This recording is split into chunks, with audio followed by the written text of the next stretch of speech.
কেউ কেউ বলছেন ডক্টর আসিফ নজরুল তো দূরের কথা, ডক্টর মোহাম্মদ ইউনূসের সরকারও শেখ হাসিনার একটা চুল স্পর্শ করতে পারবেন না। ভারত থেকে ধরে আনা তো দূরের কথা, এই মুহূর্তে তিনি যে টিকিটটা হাতে পাইছেন, যেটা মোদী সরকার স্পেশালি ফর শেখ হাসিনা আয়োজন করেছেন, সেই টিকিট দিয়া কোথায় খুঁজবে শেখ হাসিনাকে? শেখ হাসিনা কোথায় আছে, কোথায় থাকবে, কী হবে গন্তব্য, কীভাবে ধরে নিয়ে আসা হবে, এ নিয়ে সামাজিক যোগাযোগ মাধ্যমে যখন আলোচনা চলছে তখন সবাইকে অবাক করে ভারত শেখ হাসিনার জন্য একটা বিশেষ ব্যবস্থা করেছে। একটা ধরতে পারেন যে গোল্ডেন টিকিট হাতে ধরিয়ে দিয়েছে, যেই এক টিকিটে পৃথিবীর যে কোনো জায়গায় ট্রাভেল করে চলে যেতে পারেন শেখ হাসিনা। দর্শক, চাঞ্চল্যকর আপডেট, ব্রেকিং নিউজ হচ্ছে ভারতে ট্রাভেল ডকুমেন্ট পেয়েছেন শেখ হাসিনা। আর আমরা যদি দেখি, গতকালকে শেখ হাসিনার বোন শেখ রেহানার পরিবারের ঘনিষ্ঠ এবং যুক্তরাজ্য আওয়ামী লীগের একজন প্রভাবশালী নেতা নাম প্রকাশ না করার শর্তে সাংবাদিকদেরকে এই তথ্য নিশ্চিত করে বলছেন যে নেত্রীকে ভারত সরকারের পক্ষ থেকে ট্রাভেল ডকুমেন্ট দেওয়া হয়েছে।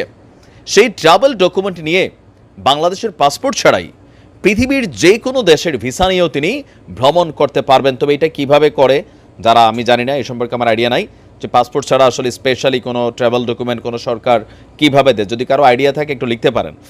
তিনি বলছেন যে ভারতেই বেসিক্যালি শেখ হাসিনাকে সার্বক্ষণিক নিরাপত্তা দেওয়া হচ্ছে। আর এই মুহূর্তে তার বোন শেখ রেহানা তিনি চাইলে যুক্তরাজ্যে চলে যেতে পারেন, তার সিটিজেন আছে যেই দেশে, সেখানে যেতে পারেন। কিন্তু তারপরেও এই দুর্দিনে বোন শেখ হাসিনাকে ছেড়ে তিনি যেতে চাচ্ছেন না, আর যার কারণে এই মুহূর্তে তিনি ভারতে অবস্থান করছেন।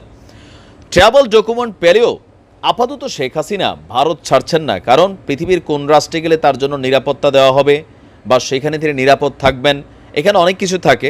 আপনার যেহেতু একটা নেগেটিভ অবস্থানে তিনি বাংলাদেশ ছেড়ে গেছেন, পালিয়েছেন, স্বাভাবিকভাবেই পৃথিবীর যে কোনো জায়গায় তার উপরে বড় একটা হামলা হইতে পারে, একটা যে কোনো ঘটনা ঘটতে পারে, সেগুলোকে মাথায় রেখে তিনি আপনার এই মুহূর্তে ভারতেই অবস্থান করার পরিকল্পনা করেছেন। তবে তার হাতে সেই গোল্ডেন টিকিটটা আছে।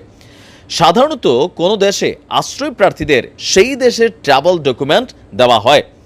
তো কেউ কেউ বলছেন যে এই মুহূর্তে কি তাহলে ভারতে শেখ হাসিনা রাজনৈতিক আশ্রয় নিয়েছেন? তো বলা হচ্ছে যে বিষয়টা এমন না।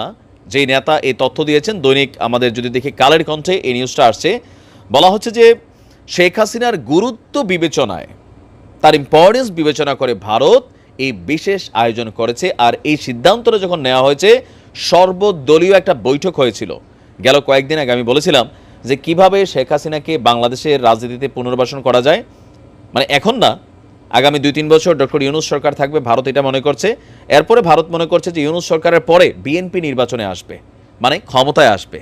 এরপরে শেখ হাসিনাকে কিভাবে বাংলাদেশে রাজনীতিতে আনা যায়, পাঠানো যায়। তবে এই যে প্রসেসটা যেটা বলা হচ্ছে, এটা কিন্তু অলরেডি 8-10 বছরের প্ল্যান।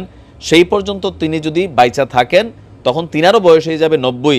আমি জানি না তখন আর তিনার এই দিনটার জন্য কোনো প্রয়োজন হবে কিনা।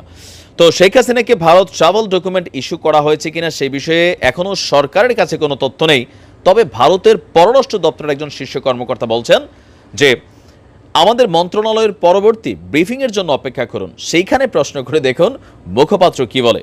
তবে ভারতের সাবেক এক শীর্ষ কূটনীতিবিদ তিনি বলছেন, ভারত যদি শেখ হাসিনাকে ট্রাভেল ডকুমেন্ট দিয়েই থাকে, আমি তাতে এতটুকুই অবাক হব না, কারণ এই পরিস্থিতিতে এটাই সবচেয়ে স্বাভাবিক এবং প্রত্যাশিত পদক্ষেপ। ভারতে ম্যাকলিওডগঞ্জ সহ বিভিন্ন জায়গায় যে কয়েক লাখ তিব্বতী শরণার্থী থাকেন, তারাও কিন্তু বেশিরভাগ ভারতের পাসপোর্টধারী নন, বরং এই ধরনের ট্রাভেল ডকুমেন্ট, সংক্ষেপে যেটাকে বলা হয়ে থাকে টিডি, এটা নিয়ে তারা পৃথিবীর বিভিন্ন দেশেও সফর করে থাকেন, যেটাতে শেখ হাসিনাও আপনার এটা পাবে।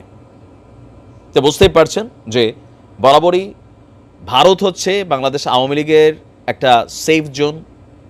এর আগেও যখন 1975 পরবর্তী সময়ে শেখ হাসিনা কিন্তু ভারতে অবস্থান করেছিলেন, এরপরে শহীদ প্রেসিডেন্ট জিয়াউর রহমান তাকে বাংলাদেশে আসার সুযোগ দিয়েছিলেন, ভারতও তাকে পরিপক্ক করে বাংলাদেশে পাঠিয়েছে।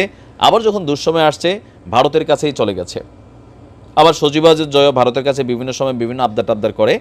তো বোঝা যাচ্ছে যে শেখ হাসিনাকে ফিরিয়ে এনে বিচার করার যে চিন্তাভাবনা, পরিকল্পনা, এটা আসলে এত সোজা না।